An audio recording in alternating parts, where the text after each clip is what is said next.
So for people that aren't familiar with this, in the book of Revelation, there's this some say it's a man, some say it's a power, world power, that is anti-Jesus, that leads the world into sin, into evil, and misleads people, and a whole bunch of people are not saved in the end because of this evil person or power. And the book of Revelation does say it's the number of a man, 666. They're taking numerical value for the letters. Now, what's interesting about that, and they alluded this really quickly, but that number has been applied to other people in history as well. Right. Martin Luther did that same thing. That's what I was just going to say. So what's interesting about that is that he caught that in the beginning. The place where they go to this library is near the Vatican.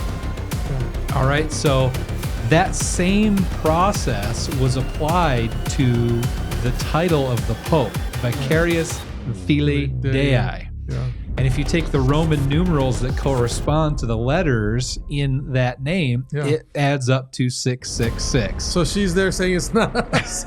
That's right.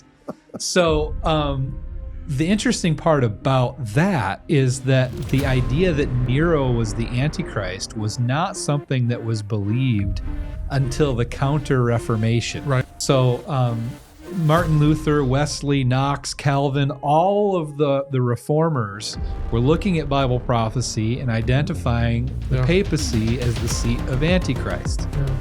And in order to sort of distract people or give them another option or say that that's not true, the Catholic Church sent out preachers, and they had one preacher by the name of Ribera, the other preacher by the name of, it's not coming to mind at the moment, but one said the Antichrist already came. So it's not the Pope, he already came, it was Nero.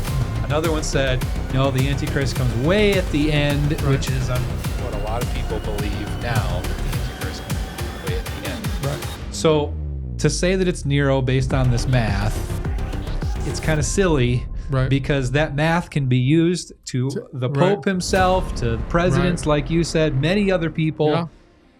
The best thing to do is let the Bible interpret itself. Yeah. And I want people to dig into this a little bit more to discover who they think the beast is. Right. Remember, the book of Revelation is a symbolic book. This is not an actual beast or monster. Right.